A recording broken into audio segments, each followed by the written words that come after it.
Resistance. अब यहां पे क्या है, टेट्रा साइक्लिन रेजिस्टेंस। ध्यान से समझिएगा, अब टेट्रासाइक्लिन रेजिस्टेंस के पास दो रिस्ट्रिक्शन साइट्स हैं। पहला क्या है, BAM H1 एंड सेकंड क्या है, सॉल्विन फर्स्ट। ठीक है। अब इसमें क्या होता है, यहां पे आपका क्या है, ROP को हम लोग आगे डिस्कस कर चुके थे पहले ही। यहां पे क्या है, आपका ओरिजिन पॉइंट है ओरी। यहां पे क्या है, दो सेलेक्टेबल मार्कर्स और हैं, VUT first and VST first. ध्यान समझिएगा, ये एनसीईआरटी के अलावा किसी और बुक में भी कुछ और नाम से दिया होगा। एनसीईआरटी में ये हो सकता है इसका नाम चेंज किया हो, तो इसको आप लोग कंफ्यूज मत होइएगा। ठीक है। इसका फंक्शन क्या है, ये आपके दो क्या है, क्लोनिंग साइट्स या रिस्ट्रिक्शन साइट्स है। ठीक है।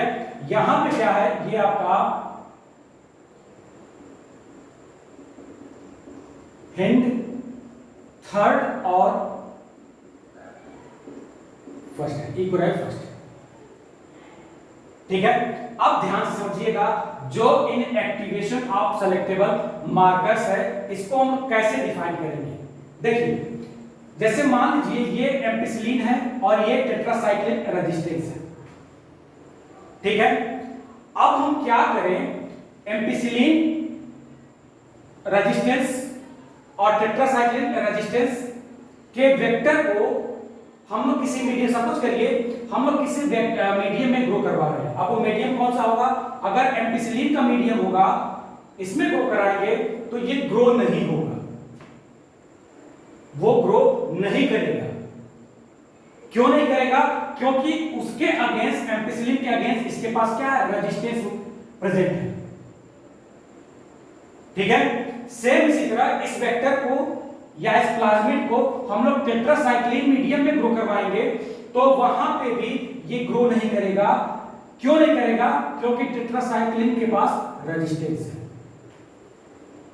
ठीक है। तो यहां तो क्लियर हो गया कि एम्पिसिलिन में क्या है, अगर इस प्लाज्मिड को हम लोग एम्पिसिलिन मीडियम में ग्रो कराएं तो ग्रो नहीं करेगा। क्यों नहीं करेगा, क्योंकि एम्पिसिलिन के पास एक रेजिस्टेंस है जो उसके अगेंस्ट इसको प्रोटेक्ट करेगा। सेकेंड, इसी तरह क्या होगा, टेट्रासाइक्लिन रेजिस्टेंस भी होगा। जब इसको, इस पूरे प्लाज्मिड को टेट्रासाइक्लिन मीडियम में ग्रो करवाएं तो वहां पे क्या होगा, आपका यहां पे क्या होगा, टेट्रासाइक्लिन का रेजिस्टेंस प्रेजेंट है जो क्या करेगा, उससे प्रोटेक्ट कराएगा। यहां तक तो क्लियर हो गया। बट अभी थोड़ा सा ध्यान दीजिएगा कि हम लोग क्या करें, टेट्रासाइक्लिन जो रेजिस्टेंस है, ये जो टेट्रासाइक्लिन रेजिस्टेंस है, इस पे आपके दो रिस्ट्रिक्शन साइट प्रेजेंट है, रिस्ट्रिक्शन साइट प्रेजेंट है। अब ये जो रिस्ट्रिक्शन साइट प्रेजेंट है, ये क्या करते हैं, अगर यहां पे हम लोग कोई फॉरेन डीएनए लाए, इस साइट पे क्या करें, कोई फॉरेन डीएनए ला करके बाइंड करवाएं। सपोज करिए कैसे बाइंड करवाएंगे, मान लीजिए ये कोई डीएनए है, ये डीएनए है। ठीक है। और ये क्या है, BAM H1 क्या है, ये रिस्ट्रिक्शन एंजाइम है। तो ये रिस्ट्रिक्शन एंजाइम क्या करेगा, पहले तो इस डीएनए को कट करेगा, यहां से फिर कट किया और फिर इस साइड को यहां से कट किया, यहां से कट कर दिया। अब ये जो फॉरेन डीएनए है, फॉरेन डीएनए है जो रिस्ट्रिक्शन एंजाइम के थ्रू कट हुआ था, ये क्या करेगा, यहां मिला करके हम लोग बाइंड करा दिए, ऐसे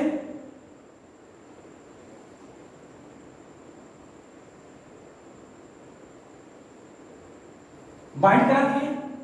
तो क्या ये प्लाज्मिड पहले जैसे था, रह गया? क्या ये प्लाज्मिड पहले जैसे रह गया? नहीं। क्यों ऐसा नहीं था, क्योंकि दोनों क्या थे, दोनों पहले स्टेप में इसके पास एम्पिसिलिन रेजिस्टेंस था जिसकी वजह से ये मीडियम में ग्रो नहीं किया था, ठीक है, और इसके पास टेट्रासाइक्लिन मीडियम था, रेजिस्टेंस था, तो वहां नहीं ग्रो किया था। बट अभी क्या है, जब फॉरेन डीएनए यहां पे ला करके डीएनए लाइगेज के थ्रू बाइंड करा दिए हैं, तो इस कंडीशन में क्या हो गया, ये रिकॉम्बिनेंट हो गया, रिकॉम्बिनेंट हो गया। और जब ये रिकॉम्बिनेंट हो गया तो इसका मतलब क्या हुआ, जब इसको हम लोग ग्रो कराएंगे, मान लीजिए अब इसको सपोज करिए कि हम लोग नेक्स्ट टाइम क्या कर रहे हैं, अगेन क्या कर रहे हैं, पहले हम लोग एम्पिसिलिन मीडियम में ग्रो करवाए, तो एम्पिसिलिन मीडियम में क्या होगा, एम्पिसिलिन में सारे के सारे ग्रो हो जाएंगे, सारे के सारे ग्रो होंगे। लेकिन जब टेट्रासाइक्लिन मीडियम में ग्रो कराएंगे इस प्लाज्मिड को, तो ये टेट्रासाइक्लिन में ये नहीं ग्रो करेगा। क्यों नहीं ग्रो करेगा, क्योंकि ये ऑलरेडी रिकॉम्बिनेंट हो चुका है। रिकॉम्बिनेंट का मतलब क्या होता है कि इसके टेट्रासाइक्लिन के पास जो रेजिस्टेंस था वो लॉस्ट हो गया है, जो रेजिस्टेंस था वो लॉस्ट हो गया। मींस यहां जो दिया हुआ इन एक्टिवेशन ऑफ सेलेक्टेबल मार्कर्स में, ये जो टेट्रासाइक्लिन क्या है, सेलेक्टेबल मार्कर्स है, और इसका जो रेजिस्टेंस था वो लॉस्ट हो गया है। तो इस तरह से हम लोग क्या करेंगे कि जो आपका रिकॉम्बिनेंट डीएनए था वो इनएक्टिवेट हो गया। जब ये सेलेक्टेबल मार्कर इनएक्टिवेट हो गया है तो हम लोग ये पहचान सकते हैं कि कौन सा रिकॉम्बिनेंट है या कौन सा ट्रांसफॉर्मेंट्स है और कौन सा नॉन ट्रांसफॉर्मेंट्स है। अब यहां पे क्या है, ट्रांसफॉर्मेंट का मतलब क्या होता है, रिकॉम्बिनेंट डीएनए। ट्रांसफॉर्मेंट का मतलब क्या होता है, रिकॉम्बिनेंट डीएनए। अब ये रिकॉम्बिनेंट डीएनए क्या हुआ, ये तो हो गया टेट्रासाइक्लिन का, क्यों, क्योंकि ये आपका रेजिस्टेंस लॉस्ट कर चुका है। लेकिन ये क्या है, एम्पिसिलिन क्या है, ये नॉन ट्रांसफॉर्मेंट है, नॉन ट्रांसफॉर्मेंट है। वो ऐसा क्यों है, क्योंकि इसका जो रेजिस्टेंस है वो लॉस्ट नहीं हुआ है। तो सेलेक्टेबल मार्कर का जो मेन फंक्शन होता है वो क्या करता है, वो डिफरेंशिएट करता है कि what is the transformants and what is the non transformants. लेकिन ये प्रोसेस क्या था, ये प्रोसेस बड़ा कॉम्प्लिकेटेड था और बहुत टाइम लेगा, बहुत टाइम टेकन था। ये बहुत टाइम टेकन भी था और बहुत लंबा प्रोसेस था। इसलिए इसमें को ज्यादा टाइम न देते हुए एक सेकंड जो प्रोसेस आया था, सेकंड जो प्रोसेस आया था, सेकंड प्रोसेस में क्या था, इंसर्शन इन एक्टिवेशन। सेकंड जो प्रोसेस आया था वो था insertion activation.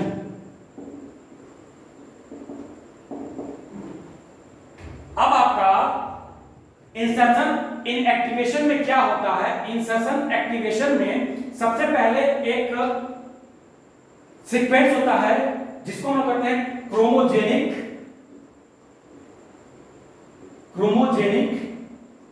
Substrate. Chromogenic substrate करता क्या है, ये ब्लू कलर का लाइट फॉर्म करता है, ब्लू कलर का लाइट फॉर्म करता है।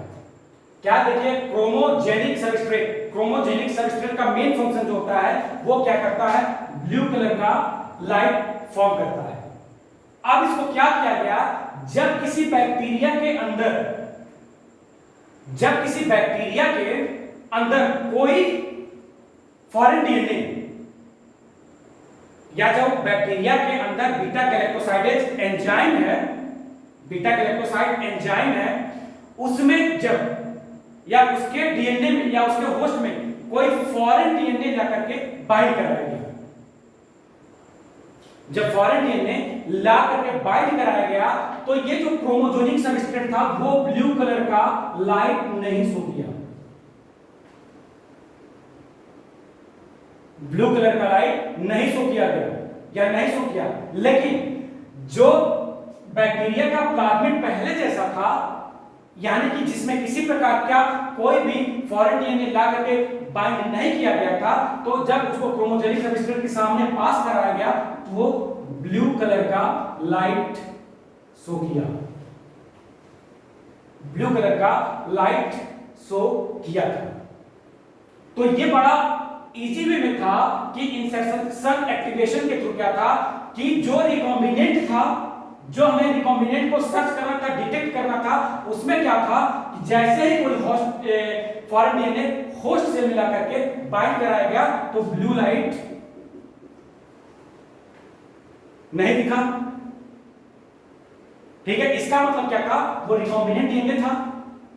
और सेकंड जो था वो क्या था, वो क्या था, जो पहले से प्लाज्मिड था, जो पहले से बैक्टीरिया का प्लाज्मिड था, उसमें कोई भी फॉरेन डीएनए नहीं बाइंड कराया गया था, तो उसमें क्या हुआ, ये ब्लू लाइट शो हुआ। इसका मतलब क्या हुआ, जहां पे ब्लू लाइट शो हुआ वो क्या था, नॉन ट्रांसफॉर्मेंट था, और ये क्या था, ये ट्रांसफॉर्मेंट था, यानी कि यहां पे रिकॉम्बिनेंट डीएनए प्रेजेंट था। ये कहां होता है, बीटा गैलेक्टोसाइड एंजाइम में, गैलेक्टोसाइड एंजाइम में चेंजिंग हुई थी, इसके सीक्वेंस में चेंजिंग हुई थी। अब फोर्थ जो आता है, फोर्थ जो सबसे इंपॉर्टेंट टॉपिक है, इसका वेक्टर इन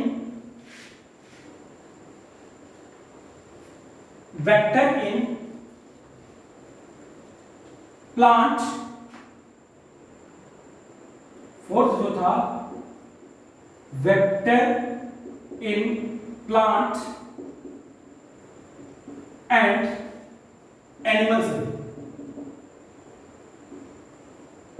एनिमल सेल। ध्यान से समझिएगा कि जो vector in plant and animal cell था, इसमें प्लांट में कौन सा वेक्टर ग्रो कराया गया था और एनिमल में कौन सा ग्रो कराया गया था। तो ध्यान से समझिएगा, जब हम पहले डिस्कस करेंगे प्लांट में प्लाज्मिड वेक्टर का, जैसे यहां पे जो प्लाज्मिड था, प्लांट में जो प्लाज्मिड था उसका नाम था टीआई, प्लाज्मिड यूज किया गया था, टीआई प्लाज्मिड यूज किया गया था। ये किसमें किया गया था, इसमें एक जो प्लांट था एजिटोबैक्टर ट्यूबिफेंसिस, एजिटोबैक्टर ट्यूबिफेंसिस में ये क्या था, ये वेक्टर था, टीआई प्लाज्मिड वेक्टर था। अब टीआई प्लाज्मिड का मतलब क्या होता है, टी फॉर होता है ट्यूमर इंड्यूसिंग प्लाज्मिड। जब बैक्टीरिया के अंदर इसको इंजेक्ट कराया गया टीआई प्लाज्मिड, तो देखा क्या गया कि ये जो प्लांट्स में जाकर के ट्यूमर को ग्रो कराते हैं। प्लांट्स में जैसे ही इस प्लाज्मिड को इंट्रोड्यूस कराया गया, तो इसका क्या हम लोग देखें रिजल्ट कि ये जो टीआई प्लाज्मिड था वो क्या किया, प्लांट्स के अंदर ट्यूमर को इंक्रीज किया। अब जब ट्यूमर को इंक्रीज करेगा तो प्लांट्स कोई भी होगा, उसके सीड्स का जो प्रोडक्शन हो जाएगा वो कम हो जाएगा। किसी प्लांट में अगर ट्यूमर इंक्रीज होगा या ट्यूमर बनेगा तो प्लांट की सेल वॉल क्या होगी, या प्लांट क्या करेगा, धीरे धीरे डिस्ट्रॉय होता चलेगा, और उसका जो रिजल्ट आएगा प्रोडक्शन में, प्रोडक्शन ऑफ सीड्स कम हो जाएगा। किस बैक्टीरिया के थ्रू हुआ था, एजिटोबैक्टीरियम ट्यूबिफेंसिस। इस बैक्टीरिया में इस प्लाज्मिड को जब इंजेक्ट कराया गया, इंट्रोड्यूस कराया गया, तो ये क्या किया, ये ट्यूमर कॉज करने लगा, और जैसे ही ट्यूमर कॉज करने लगा प्लांट का ग्रोथ इनहिबिट हो गया, रुक गया, या उसके थ्रू जो सीड्स का फॉर्मेशन था वो भी इफेक्टेड हो गया था। तो by the help of recombinant DNA technology, by the help of recombinant DNA technology या आरडीएनए टेक्नोलॉजी, हुआ क्या, जो ट्यूमर इंड्यूसिंग प्लाज्मिड था इसके सीक्वेंस में या इसमें क्या किया गया, कुछ फॉरेन डीएनए ला करके बाइंड करा दिया गया। अब जब बाइंड कराने के बाद इस ट्यूमर प्लाज्मिड को बैक्टीरिया के अंदर इंट्रोड्यूस करवाया गया, यानी कि जो आरडीएनए, जो डीएनए इस ट्यूमर प्लाज्मिड का जो क्लोनिंग साइट था उस पे कोई फॉरेन डीएनए ला करके बाइंड कराया गया। अब जब बाइंड कराया गया तो ये ट्यूमर इंड्यूसिंग क्या होगा, ये तो बैक्टीरिया के अंदर जाएगा ही जाएगा। अब जब बैक्टीरिया के अंदर जाएगा उस कंडीशन में क्या होगा, जो ये ट्यूमर कॉज करता था तो ट्यूमर को ये डिस्ट्रॉय कर दिया। जो रिकॉम्बिनेंट डीएनए था या जो फॉरेन डीएनए हम लोग इसमें बाइंड करवाए थे वो क्या किया, इस ट्यूमर को इनहिबिट किया, रोक दिया, उसकी जगह ये प्लांट के ग्रोथ में हेल्प करने लगा। यानी कि अपने अकॉर्डिंग इस ट्यूमर इंड्यूसिंग प्लाज्मिड में चेंजिंग किया गया, किसके थ्रू, रिकॉम्बिनेंट डीएनए के थ्रू, टेक्नोलॉजी के थ्रू। अब जो ये ट्यूमर कॉज करता था प्लांट में उसको इनहिबिट किया, उसकी जगह प्लांट के लिए ये बेनिफिशियल हो गया। सेम ऐसे एनिमल में भी क्या हुआ, अब एनिमल में भी जो प्लाज्मिड इंट्रोड्यूस करवाया गया था, जैसे रोटा वायरस हो गया, तो ये क्या हुआ, जैसे ही इंट्रोड्यूस कराया गया एनिमल सेल के अंदर, तो जो प्लाज्मिड इंट्रोड्यूस करवाया गया तो वो प्लाज्मिड क्या करता था, कैंसर का फॉर्मेशन करता था, कैंसर सेल का फॉर्मेशन करता था। एनिमल सेल के अंदर कैंसर सेल का फॉर्मेशन करता था। अब कैंसर सेल का जब फॉर्मेशन करता था तो हम लोगों ने, या जो साइंटिस्ट थे या जो बायोटेक्नोलॉजी के रिसर्चर्स थे, उन्होंने क्या देखा, उन्होंने ये क्या किया कि जो एनिमल सेल में प्लाज्मिड इंट्रोड्यूस कराया गया था उसके सीक्वेंस या उसमें कोई फॉरेन डीएनए जाकर के बाइंड करा दिया गया। अब बाइंड कराने के बाद फॉरेन डीएनए को उसको फिर एनिमल सेल के अंदर इंट्रोड्यूस कराया गया, तो जो कैंसर सेल का फॉर्मेशन होता था वो कैंसर सेल का फॉर्मेशन इनहिबिट हो गया, रुक गया। वो क्या हुआ, एनिमल सेल के ग्रोथ में हेल्प करने लगा। तो इस तरह से ये आपका क्लोनिंग वेक्टर एक बड़ा इंपॉर्टेंट टॉपिक है। क्लोनिंग वेक्टर क्या होता है, क्लोनिंग वेक्टर का मीनिंग क्या है। क्लोनिंग मींस होता है multiple copy and vector means the sequence of DNA which carry to the foreign DNA introduced into the host cell. Means cloning vector होते क्या है, क्लोनिंग वेक्टर डीएनए के वे sequence हैं जो करते क्या है, फॉरेन डीएनए को होस्ट सेल में इंट्रोड्यूस करवाते हैं। ये कहलाता है क्लोनिंग वेक्टर। अब क्लोनिंग वेक्टर कितने टाइप के होते हैं, तो there are two kinds of cloning vector, first is the plasmid and second is the bacteriophage. Plasmid में क्या होता है, जो बैक्टीरिया के अंदर उसका जो पर्टिकुलर जीनोम है उसके अलावा कुछ एक्स्ट्रा सर्कुलर डीएनए प्रोटीन होते हैं जो क्या करते हैं, मल्टीप्लाई होते रहते हैं। इसी तरह बैक्टीरियोफेज में क्या था, बैक्टीरियोफेज में भी क्या था कि वायरस इन्फेक्टेड बैक्टीरिया, यानी कि बैक्टीरिया को इन्फेक्ट कौन करता था, वायरस करता था, और उसमें जो उसका जो डीएनए था वो भी क्या करता था, मल्टीप्लाई करता था। अब मल्टीप्लाई करने के बाद न्यू कॉम्प्लीमेंट्री या न्यू कॉपी बनाता था। फीचर जो मेन था क्लोनिंग वेक्टर का वो ध्यान से एक बार फिर समझ लीजिएगा। बेसिकली जो 4 फीचर हैं ये इंपॉर्टेंट है। पहला क्या है, ओरिजिन, जहां से ओरिजिन ऑफ रेप्लिकेशन शुरू होता है। सेकंड क्या होता है, सेलेक्टेबल मार्कर्स। सेलेक्टेबल मार्कर्स क्या होते हैं, सेलेक्टेबल मार्कर्स आर एंटीबायोटिक्स और chemicals which are used in the differentiate between transformants and non transformants। अब ट्रांसफॉर्मेंट्स होते क्या हैं, ट्रांसफॉर्मेंट्स होते क्या है, तो ट्रांसफॉर्मेंट क्या होते हैं, रिकॉम्बिनेंट डीएनए होते हैं, एंड नॉन ट्रांसफॉर्मेंट क्या होते हैं, नॉन रिकॉम्बिनेंट होते हैं। थर्ड जो आता है वो आता है आपका क्लोनिंग साइट, और फोर्थ होता है vector use in plant and animal cell,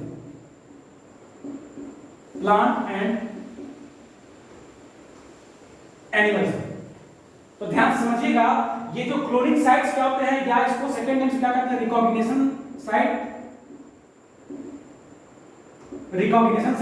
अब रिकॉग्निशन साइट में क्या होता है, ये क्या होते हैं, डीएनए के सीक्वेंस होते हैं या न्यूक्लियोटाइड्स होते हैं, जहां से उस न्यूक्लियोटाइड्स में से कहीं भी पर्टिकुलर पॉइंट से डीएनए को कट कर लें या डीएनए के स्ट्रैंड को कट कर लें, तो उसको हम क्या कहते हैं, रिकॉग्निशन साइट्स। अब ये क्या होता है, रिकॉग्निशन साइट्स ये किसी भी प्लाज्मिड में या किसी भी वेक्टर में सिंगल होता है। सिंगल होगा तो उसमें ये डिटेक्ट करना बहुत आसान हो जाता है कौन सा रिकॉम्बिनेंट है कौन सा नॉन रिकॉम्बिनेंट है। लेकिन कुछ ऐसे भी प्लाज्मिड है जहां पे ढेर सारे क्लोनिंग साइट्स प्रेजेंट हैं, रिस्ट्रिक्शन साइट प्रेजेंट हैं, तो वहां बड़ा कॉम्प्लिकेटेड हो जाता है ये डिटेक्ट करना कि कौन सा रिकॉम्बिनेंट है कौन सा नॉन रिकॉम्बिनेंट है। अब अगर दो सेलेक्टेबल मार्कर्स के बीच में हमें ये डिटेक्ट करना है कौन सा रिकॉम्बिनेंट है कौन सा नॉन रिकॉम्बिनेंट है, तो उसके लिए हम बाकायदा उसको डिफाइन किए हैं कि ये क्या होता है, ये होता है इनएक्टिवेशन ऑफ सेलेक्टेबल मार्कर्स। वहां पे क्या होता है, सेलेक्टेबल मार्कर्स को रिकॉम्बिनेंट जब कर देते हैं, जैसे टेट्रासाइक्लिन को जब रिकॉम्बिनेंट किया गया था तो वो इनएक्टिव हो गया था, मींस हो गया था रिकॉम्बिनेंट हो गया था। लेकिन जब हम इंसर्शन इनएक्टिवेशन करते हैं तो उसमें क्या क्रोमोजेनिक सबस्ट्रेट का यूज करते हैं। क्रोमोजेनिक सबस्ट्रेट क्या करता है, ब्लू कलर का लाइट शो करता है। जब किसी बैक्टीरिया के ऊपर से इसको वैसे पास कराते हैं, मतलब उस बैक्टीरिया में के होस्ट में कोई फॉरेन डीएनए नहीं इंट्रोड्यूस कराया जाता है, तो वो क्या करता है, ब्लू कलर शो करता है। तो जो ब्लू कलर शो करेगा इसका मतलब क्या है कि वहां पे आपका रिकॉम्बिनेंट डीएनए नहीं प्रेजेंट है। लेकिन जब फॉरेन डीएनए उस बैक्टीरिया में इंट्रोड्यूस करवा दिया जाता है तो ब्लू कलर नहीं शो करता है, इसका मतलब वो रिकॉम्बिनेंट हो जाता है। और लास्ट में जो आता है वो आता है vector used in plant and animal cell. Vector used in plant and animal cell में क्या है, ये जो वेक्टर है कोई भी प्लाज्मिड वेक्टर, जैसे प्लांट की बात करें तो ये क्या है, टीआई ट्यूमर इंड्यूसिंग वेक्टर या ट्यूमर इंड्यूसिंग प्लांट को जब हम लोग इंट्रोड्यूस करवाते हैं कि इसमें एजिटोबैक्टीरियम ट्यूबी फेसिसेंट, तो यहां जैसे ही इसको इंट्रोड्यूस करवाया गया तो क्या हुआ, इसमें ट्यूमर कॉज होने लगा। जब ट्यूमर कॉज होने लगा तो ये क्या किया, प्लांट्स के ग्रोथ को इनहिबिट कर दिया। यानी कि ये जो बैक्टीरिया है एजिटोबैक्टीरियम में हम लोग इसको क्या किया, इंट्रोड्यूस करवाया, इस प्लाज्मिड को इंट्रोड्यूस करवाया। जब इंट्रोड्यूस करवाया गया तो देखा क्या गया, इस बैक्टीरिया को जब ये प्लांट के में एंटर किया तो प्लांट के ग्रोथ को इनहिबिट कर दिया या प्लांट को इफेक्ट कर दिया। तो जब प्लांट को इफेक्ट किया तो प्लांट से जो ग्रोथ होते थे या जो सीड्स का फॉर्मेशन होता था वो भी इफेक्टेड हो गया। उस कंडीशन में क्या हुआ, हम लोग अपने अकॉर्डिंग ये ट्यूमर इंड्यूसिंग में कुछ उसके सीक्वेंस में या कुछ फॉरेन डीएनए को लेकर के बाइंड करवाए। जब बाइंड करवाए तो क्या हुआ, बाइंड कराने के बाद फिर इस बैक्टीरिया को इंट्रोड्यूस करवाया गया इस प्लांट में। तो ये जो इसके प्लाज्मिड जो चेंजिंग हुई थी उसके थ्रू जो आपका ट्यूमर कॉज होता था वो तो इनहिबिट हो गया, रुक गया। उसकी जगह ये प्लांट को ग्रोथ में हेल्प करने लगा। सेम ऐसे एनिमल्स में भी था। एनिमल्स में क्या था, जब कोई प्लाज्मिड एंटर करवाया गया, जैसे रोटा वायरस या जो भी है वो एंटर कराया गया तो क्या हुआ, जब एंटर कराया गया तो वो कैंसर का फॉर्मेशन करने लगे। फिर क्या हुआ, जब उस प्लाज्मिड में हम लोग कुछ डीएनए के नए सीक्वेंस लाए with the help of recombinant DNA, bind कराया, फिर उसको एंटर करवाया एनिमल के अंदर, तो एनिमल की ग्रोथ में वो हेल्प करने लगे। इस तरह से ये क्लोनिंग वेक्टर का टोटल एक डिस्क्राइब था, या क्लोनिंग वेक्टर के ऊपर एक वीडियो बना दी। आप लोग इसको बहुत अच्छे से बहुत सीरियसली होकर के ध्यान से स्टडी करिएगा, क्योंकि इसमें जो आपका पीबीआर 322 वेक्टर भी है वो भी बड़ा इंपॉर्टेंट है। आरओपी क्या है, आरओपी मतलब क्या करता है, वो प्रोटीन को कोडिंग करता है जब रेप्लिकेशन करते हैं। और पीबीआर 322 वेक्टर भी बड़ा इंपॉर्टेंट है। ये सारे क्वेश्चन पुट अप होते हैं, इसलिए आप लोग इसको ध्यान से स्टडी करिएगा। अगर कहीं कोई डाउट हो तो आप लोग क्लास में फिर से क्वेश्चन पुट अप कर सकते हैं। ओके बेटा, थैंक यू।